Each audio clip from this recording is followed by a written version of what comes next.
Un cordiale saluto gentili telespettatori per questa puntata speciale del lunedì dell'Angelo dedicata al calcio dilettanti. E per parlare di calcio dilettanti non potevamo che rivolgersi alla penna per eccellenza per quanto riguarda il Friuli Pallonaro, e cioè quel Gigi Bosolo, editorialista, penna del Gazzettino, che racconta questa avventura calcistica 2012-2013. Caro Gigi, siamo quasi ormai al traguardo, poche giornate, adesso tra l'altro il torneo è fermo in vista del torneo delle regioni, campionato fermo, dunque facciamo il punto sull'eccellenza, questa eccellenza che dice Monfalcone c'è, la Triestina un po' stenta o nicchia secondo te? Ma secondo me è lì in agguato, tutto si risolverà dopo, secondo me, dopo il riposo del Monfalcone alla 30ª giornata. Da segnalare però che la Triestina avrà riposo l'ultima giornata, quindi i giochi per la Triestina saranno fatti prima, altrimenti non saranno più fatti. È stato un campionato, quello dell'eccellenza, per certi versi anomalo, no? È stata la partenza della Zanese alla grande, che ha battuto le squadre, diciamo, che si ritenevano che erano un po' più forti, tipo Manzanese eccetera, e ha mantenuto per il tempo la vetta della classifica. Ora la 26ª giornata è ancora lì in terza quarta posizione, non può più senz'altro ambire alla prima posizione, perché come hai detto tu Omar, ci sono c'è il Monfalcone e la Triestina che tentano di vincere il campionato. Una delle due senz'altro lo vincerà, perché non ci sono altre contendenti. San Daniele si è un po' perso per strada, ma non tanto perché non ha la forza e le qualità per emergere in questo campionato, ma forse anche perché è stato distratto dalla Coppa Italia in questi ultimi periodi, Coppa Italia nazionale, alle fasi nazionali della Coppa Italia. Quindi il campionato si risolverà secondo me alla penultima giornata. Senti, ma ti sei divertito a vedere questa eccellenza, oppure come dicono i maligni è stato solo gossip? È stato più gossip che altro, c'è qualche buon giocatore, io ne ho visti qualcuno nelle varie squadre dove sono stato inviato, diciamo. C'è stata qualche delusione, qualche conferma. Io puntavo di più sul Fontanafredda, ma è stata una delusione. Fontanafredda è partito bene, abbastanza bene, poi si è perso, è arrivata la salvezza. Anche il mister Perin ha detto: io qui questi giocatori qua non me li riconosco più, hanno molato, difatti hanno molato, adesso sono in una posizione di classifica tranquilla, naturalmente hanno 37-38 punti, poi la salvezza è acquisita, ma il campionato del Fontanafredda non è questo. Il campionato del Fontanafredda è sempre di vertice, deve essere sempre di vertice per le squadre pordenonesi. Io continuo a dire della Zanese, che ha fatto un campionato stupendo. Ma non è che forse, permetti, la Zanese magari è partita facendo, come si dice, fieno in cascina, in attesa che l'inverno poi la mettesse in crisi? No, niente, la Zanese è in terza posizione, perché la prima è il Monfalcone, poi è Triestina. Per quello ti dico, non è che forse hanno fatto punti all'inizio proprio per... Ma non lo so, perché continua a vincere, anche se nell'ultimo partita di campionato ha pareggiato a Corno 1-1, sì, 1-1 a Corno. Quindi insomma, il campionato, ricordiamo che l'anno scorso la Zanese si è salvata alle ultime giornate, naturalmente la squadra si è rinnovata, eccetera. Ritorniamo alle friulane, parliamo delle nostre, parliamo del San Daniele, che si è comportato bene nonostante questa incombenza della Coppa Italia, finali nazionali di Coppa Italia.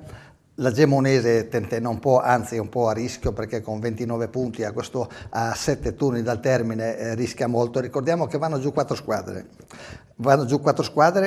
se retrocede una e se retrocedono 2, vanno giù 4 squadre dirette, quindi retrocedono le ultime 4, se viene giù una o 2 squadre, se vengono giù 3 retrocedono 5. Sì, perché c'è da capire, probabilmente il CRAS, per quanto riguarda, facciamo un salto in Serie D, probabilmente per il CRAS la parola fine, anche se sulla carta non è scritto, però parliamoci chiaro, insomma il CRAS sicuramente il prossimo anno tornerà a giocare nell'eccellenza e dunque di conseguenza metterà in difficoltà le altre squadre, perché si innesca questa famosa catena di Sant'Antonio per quanto riguarda le retrocessioni. Parliamo invece di questa Triestina, no? Si è tanto parlato alla vigilia del campionato, ci si aspettava un calcio champagne da parte dell'11 ex rosso alabardato, però quello che si è visto fino adesso, mi permetto di sottolineare, e non l'abbiano a male gli amici triestini, è stato più un calcio da Osmizza che da champagne, insomma. Sì, la squadra è stata rifatta 2 o 3 volte durante il campionato, ha cambiato il mister. Che sa de tappo, dai. Che sta de tappo, ripeto, è difficile, secondo me. Io ho visto una bellissima squadra, il Monfalcone allenata da Zoratti, ma molto ben messa in campo, e secondo me Triestina per arrivare davanti a questo Monfalcone dovrà sudare parecchio, ma molto molto molto. Ma si dice che il Palazzo gli darà una spinta. Diciamo che è stato un campionato anomalo questo, quindi dal momento che se retrocede una soltanto dal campionato nazionale dilettanti, retrocedono 4 dall'eccellenza, quindi già questa è un'anomalia, capisci?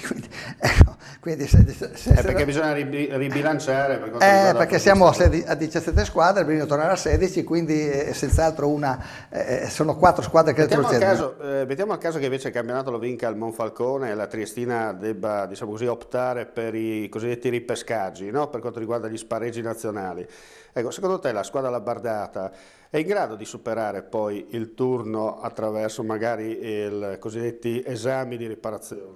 Ma se non è in grado, senz'altro riceverà qualche spinta o qualche aiuto, ed è giusto anche così, insomma, perché noi non possiamo mantenere più una Triestina blasonata per quanto si vuole, insomma, o meno di quanto si voglia. I suoi campionati di B, insomma, di A lasciamo stare, ma di B e di C li ha fatti, quindi merita senz'altro il ripescaggio. Però attenzione, perché non è facile, quindi per essere ripescati ci vogliono i conti in regola, ci vogliono molte carte in regola. La Triestina ha già giocato i suoi bonus, ecco, questo è il discorso. La vecchia Triestina. La vecchia Triestina ha giocato i suoi bonus, purtroppo c'è stato di mezzo qualche presidente che non andava, non alludo all'ultimo, perché povero, quello veramente. Mercedes, dai. No, chi l'ha capita l'ha capita. Sì, Mercedes, però l'ultimo ha sofferto e ha pagato non voglio tanto. essere cattivo, ma non è nostro sponsor, dunque possiamo dire. Ma questo è un altro discorso, ma c'erano i Tonnellotto, c'erano altri d'altronde è Porto de Mar, no? Sul Porto del Mare c'è gente che va e gente che viene, insomma, certo. Non si sa chi viene e si sa chi va, però chi viene non si sa. Comunque secondo me il campionato a Triestina per vincerlo deve sudare parecchio, perché ho visto una bellissima squadra Monfalcone ben allenata da mister Zoratti, con giocatori veramente importanti e interessanti. Chi ti ha deluso? Non voglio dire la Manzanese, perché la Manzanese è stata rinnovata completamente, no? Chi mi ha deluso, devo dire, è il Lumignaco, perché il Lumignaco aveva squadra forte, aveva i triestini dentro, aveva un squadrone, Papais allenatore, ma la prima volta che l'ho vista a Corno, mi pare che ha pareggiato 1-1, qualcosa del genere, ha rischiato di perdere, ho detto questa squadra qua non può andare avanti, perché è mal diretta. Difatti subito dopo è stato cambiato il mister Papais. Io dico che l'Umiaco per me è la delusione, è una neopromossa, credo, mi pare che il primo anno... Però insomma è aveva il gli uomini, di battaglia c'era. Aveva gli uomini importanti per fare un campionato, non dico importante, ma insomma senza patemi. Invece adesso sta soffrendo e con quattro retrocessioni è implicata proprio nel mezzo, no? Veramente, è lì. La sorpresa invece secondo me è venuta dal Corno, ecco, diciamo dal Corno, anche questa... C'è la Virtus che, diciamolo subito, è in fase di rinnovamento, perché quanto si è capito gli udinesi dovrebbero emigrare da quella zona, ritornare verso altri lidi, così si parla, si riparla di una nuova cordata per quanto riguarda il recupero della squadra, ritornando a chiamarsi AS Corno, come si dice in questi casi, e c'è chi, non so se tu Gigi ne sai più di me, vocifera una ripartenza addirittura dalla seconda categoria. Ma se vanno via questi personaggi che sono venuti, diciamo, gli udinesi, che sono venuti qua perché hanno avuto nell'ultimo anno dei travagli incredibili, insomma anche qualche esposto e qualche... Bega, insomma, con la federazione, insomma. Sì, le voci sono queste. Adesso presidente Antonino Libri, quindi siamo ritornati a noi, finalmente siamo ritornati a noi. A noi come capitale. Come capitale, diciamo, come persone del luogo, no? Certo. Insomma, no? Ma io ripeto sempre la stessa cosa. Tu mi dici che partiranno la seconda, ma io sono convinto, ti ripeto, te l'ho già detto già qualche periodo fa, che in pochi anni nel centro della sede ci sarà una squadra sola, ovvero tra Centrosedia, Manzanese e Virtus.com non ne nascerà una sola, perché le cose portano a questo, insomma, no? Basta passare di là, vedi, sono tutti portoni chiusi, insomma, e quindi se non viene un mecenato... La spending review calcistica si farà. Certamente deve succedere anche qui qualcosa, con dispiacere, perché il vivaio è grande, insomma, anche se è portato da fuori. Anche Mazzano non è che ha giocatori che vengono da Tolmezzo, insomma, quindi giocatori dai piedi buoni. No, giocatori vengono sì, piedi buoni, ma degli allievi vengono da Tolmezzo, certo. Quindi sai, è tutta una spesa, no? E quando spendi ad un certo momento bevi la bottiglia si svuota. La benzina finisce, non c'è più la Jugoslavia, dunque non conviene più. Senti una roba, andiamo a chiudere questa puntata particolare. Cosa ti aspetti dalla prossima stagione?